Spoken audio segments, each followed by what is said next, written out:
भाई जो गुरु बचन पे डट गे, कट गे फंद 84 के। वाणी गरीब बंकनाल के अंतरे त्रिवेणी के तीर। बंकनाल परमात्मा ने बताया हमारे पीछे कमर में जो रीढ़ की हड्डी है, मूल कमल से लेकर त्रिकुटी कमल तक, उसके अंदर एक नाड़ी है टेढ़ी मेढ़ी बंकनाल। बंक यानी बाकी। बंकनाल के अंतरे त्रिवेणी के तीर। हम वहीं से उस बंकनाल के माध्यम से मूल कमल से आत्मा फिर ऊपर जाएगी त्रिकुटी तक।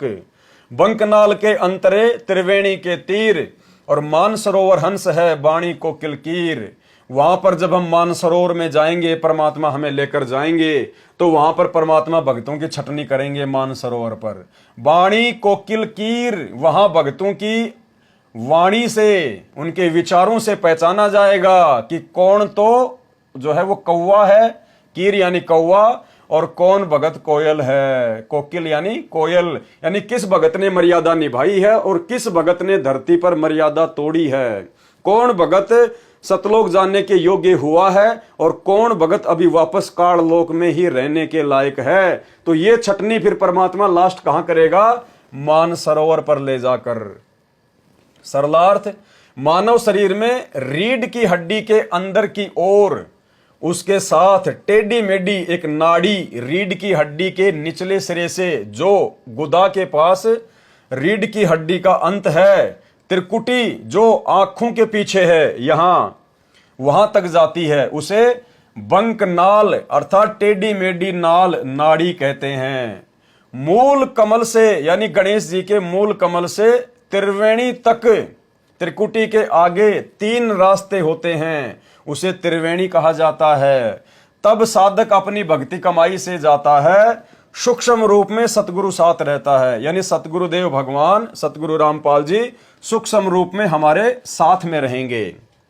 त्रिकुटी पर जाकर परमात्मा गुरु रूप में दर्शन देता है, यानी फिर त्रिकुटी पर परमेश्वर हमें दर्शन देंगे। कौन?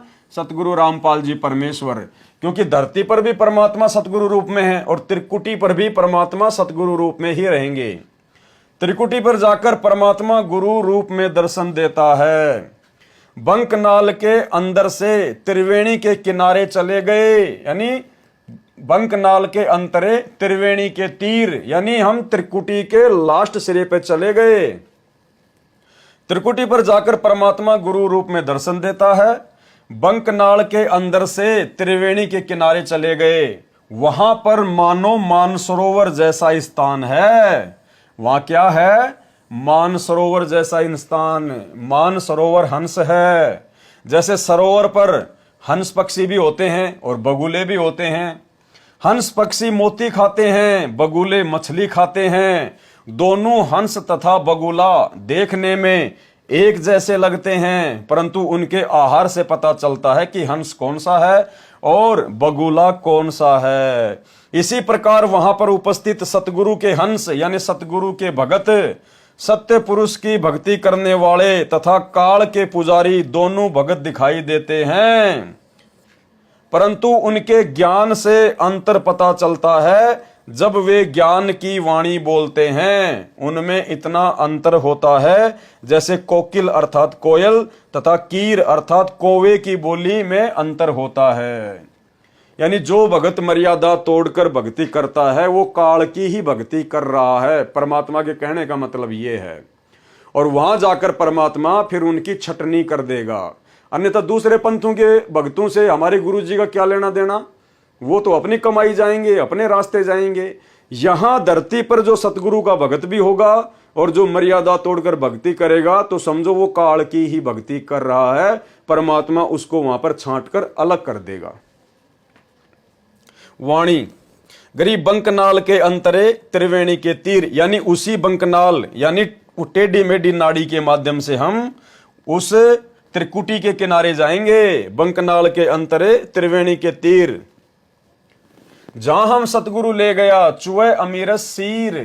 सतगुरु बंकनाल के अंदर से त्रिवेणी के किनारे लेकर चले गए। उस त्रिवेणी पर सतगुरु के ज्ञान अमृत की अमृत रस रूपी खीर अर्थात दूध जैसा तत्व ज्ञान टपक रहा था, यानी बड़ा आनंद महसूस हो रहा था हमें वहां पर अपने सतगुरुदेव भगवान के साथ पाकर। वाणी, गरीबंक नाल के अंतरे त्रिवेणी के तीर, जहां हम सतगुरु ले गया बंदी छोड़ कबीर। वहां हमें कौन लेकर गया? सतगुरु लेकर गया। और सतगुरु कौन? बंदी छोड़ कबीर। तो हमारे गुरुदेव भगवान कौन हुए जो हमें वहां पर लेकर जाएंगे?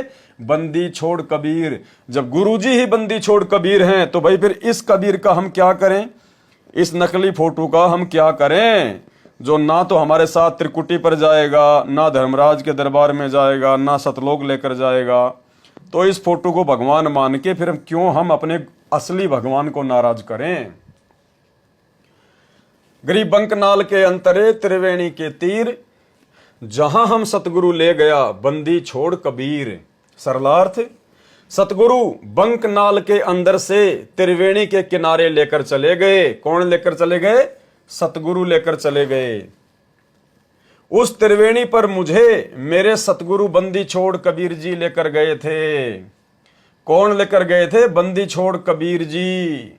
वाणी, गरीब भंवर गुफा में बैठकर अमी महारस जोख, ऐसा सतगुरु मिल गया सौदा रोकम रोक। रोकम रोक का मतलब होता है बिल्कुल पक्का सौदा हो गया हमारा तो पक्का सौदा हो गया, सतलोक जाकर ही रुकेंगे।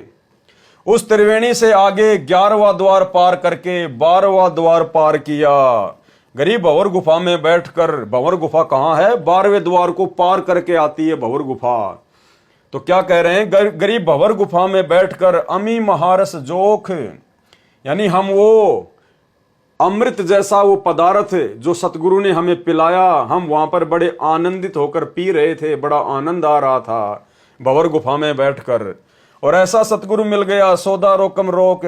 हमें तो संत रामपाल जी के रूप में ऐसे सतगुरु मिल गए जिन्होंने हमारा बिल्कुल पक्का सौदा कर दिया, सतलोक जाने का सौदा बिल्कुल पक्का कर दिया। उस त्रिवेणी से आगे 11वां द्वार पार करके 12वां द्वार पार किया और भंवर गुफा में सतगुरु ले गए। वहां बैठकर अमी यानी अमृत, महारस, महा आनंद, जोक अर्थात पानी पिया। भावार्थ है कि वहां अनोखा आनंद महसूस हुआ भंवर गुफा में सतगुरु के साथ में, क्योंकि हम सतलोक के बेहद नजदीक थे, इसलिए हम भंवर गुफा में बड़े आनंदित महसूस करते हैं अपने आप को। ऐसा सतगुरु मिला जिसने सत्य साधना की इतनी कमाई करा दी कि रास्ते में सब कमलों में सौदा रोकम रोक, नगदा नगदी कैस किया।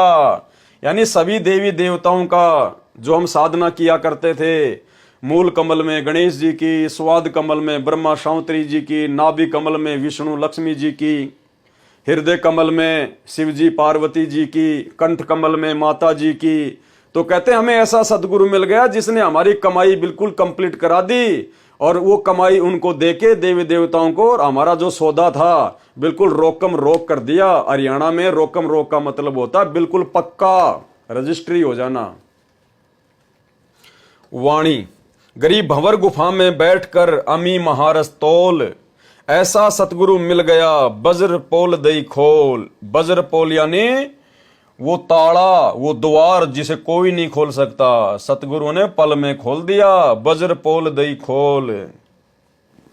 सरलार्थ, भंवर गुफा में अपनी भक्ति की धनराशि से सत्यलोक का सुख तुलवाया अर्थात प्राप्त किया। फिर सतगुरु साथ रहे, उन्होंने प्रत्येक द्वार पर लगे दृढ़ ताले वज्र पोल खोल दिए। पोल मानी खाली स्थान जो ढका हुआ हो, उसी को पोल अर्थात साहूकारों का घर जिसमें मेहमान बैठा करते थे, केवल नर मानव बैठा करते थे, उसे पोली अर्थात दहलीज कहते हैं, कहा करते, जो अब समाप्त प्राय हो चुकी है। सतगुरु ने उस पोली का द्वार खोल दिया अर्थात परमात्मा ने वो सारे दरवाजे खोल दिए।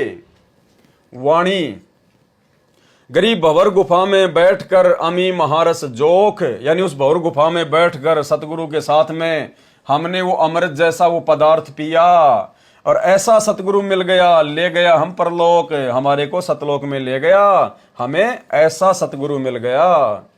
भंवर गुफा में अमृत रस पिया अर्थात आनंद का अनुभव हुआ, और ऐसा सतगुरु मिला जो हमको परलोक अर्थात सतलोक में ले गया। गरीबदास जी आप और हमारा विश्वास दृढ़ कर रहे हैं कि भैया मैंने जो रिहर्सल की है वो पक्कम पक्की है और तुम्हें वही सतगुरु मिल गया आज। अगर तुम भी मेरी के तरह दृढ़ रहकर आजीवन भक्ति करोगे तो तुम्हारा भी इसी प्रकार से सतगुरु बेड़ा पार करके सतलोक में बैठा देगा। तो ये आप और हमें विश्वास दिलाने के लिए, आप और हमें सतगुरु रामपाल जी परमेश्वर जी की भक्ति पर दृढ़ करने के लिए ये इतनी वाणियां गरीबदास जी महाराज जी ने लिखी और सतगुरु रामपाल जी परमेश्वर जी ने इनका यथार्थ अनुवाद करके हमारे हाथों में दी। वाणी गरीब पिंड ब्रह्मांड से अगम है, न्यारी सिंधु समाद, यानी वो सतलोक जो है वो पिंड और ब्रह्मांड से अलग है। पिंड मानी ये शरीर और ब्रह्मांड मानी काल के 21 ब्रह्मांड, वो इनसे आगे है। न्यारी सिंधु समाद, उसको तो सहज समाधि से प्राप्त किया जा सकता है। न्यारी मानी अलग ही और समाध मानी समाधि से। ऐसा सतगुरु मिल गया देखा अगम अगाध। परमात्मा का स्थान इस पिंड अर्थात शरीर में नहीं देखा जा सकता, वह ब्रह्मांड से भिन्न है। उसके लिए सहज समाधि लगानी पड़ती है। सहज समाधि यानी सतगुरु रामपाल जी परमेश्वर जी ने हमें जो भक्ति दी है, जो मंत्र दिए हैं, वो हमारी सहज समाधि है, जो विधि हमें बताई है। ऊपर समाधि ले जाने के लिए जैसे आकाश रूप समुद्र को पार करना पड़ता है, वहां वह सत्यलोक है। हमने सतगुरु की महिमा जानी तो अगम अगाध अर्थात बहुत आगे का ज्ञान वाला है। उसका ज्ञान अगाध अर्थात गहरा है। देखा अगम अगाध अर्थात हमें जो सतगुरु मिले उनकी महिमा बहुत अगम अगाध है, बड़ी आगे की महिमा है, आसमानों से ऊपर की महिमा है। वाणी गरीब पिंड ब्रह्मांड से अगम है, न्यारी सिंधु समाद। ऐसा सतगुरु मिल गया दिया अक्षय प्रसाद। पिंड ब्रह्मांड से भिन्न जो स्थान देखा वहां पर अक्षय प्रसाद अर्थात जो स्वादिष्ट मिष्टान स्वर्ग महास्वर्ग में नहीं मिलता वह सतलोक में खाया। दिया अक्षय प्रसाद यानी परमेश्वर ने हमें ऐसा अक्षय प्रसाद दिया जो यहां पर 21 ब्रह्मांड में और 7 संग ब्रह्मांडों में नहीं है। इतना स्वादिष्ट था। जैसे काशी नगर में परमेश्वर कबीर जी ने भंडारा भोजन लंगर कराया, 18 लाख साधुओं को जिमाया भोजन कराया था। उस समय सभी लड्डू जलेबी कचौड़ी पकौड़ी हलवा खीर सब सतलोक से पका पकाया आया था। 9 लाख बैलों पर थैलों में भर भर कर लाद कर केशव रूप धारण करके स्वयं कबीर जी ही लेकर आए थे। इसी प्रकार परमात्मा का प्रसाद सतलोक में खाया और बड़े आनंदित हुए। वाणी गरीब ओगट घाटी उतरे यानी सतलोक जाने के लिए बड़े उबड़ खाबड़ रास्तों से हम उतरे। ओगट घाटी यानी जिस घाट का जिस रास्ते का किसी को ज्ञान ना हो, उबड़ खाबड़। सतगुरु के उपदेश सतगुरु के ज्ञान से सतगुरु की समर्थता से हमने उन सभी रास्तों को पार किया और पूर्ण पद प्रकाशिया। ज्ञान योग प्रवेश परमात्मा की कृपा से उनके ज्ञान उपदेश से हम ओगट घाट अर्थात कठिन घाटियों में से पार हो गए। सतगुरु जी ने पूर्ण तत्व ज्ञान का प्रकाश किया, पूर्ण पद प्रकाशिया। गुरु जी ने हमें तत्व ज्ञान देकर हमारे हृदय में उस तत्व ज्ञान का प्रकाश कर दिया। सतगुरु जी ने पूर्ण तत्व ज्ञान का प्रकाश किया और ज्ञान योग को मेरी आत्मा में प्रवेश किया। ज्ञान योग प्रवेश ताकि हम सतलोक जाने के रास्ते में भटक ना जाएं, धोखा ना खा जाएं। हमें इस काल लोक के दुखों का और सतलोक के सुखों का याद रहे, ज्ञान रहे। वाणी गरीब सुन सरोवर हंस मन और नाया सतगुरु भेद। सुरती नृति परचा भया अष्ट कमल दल छेद।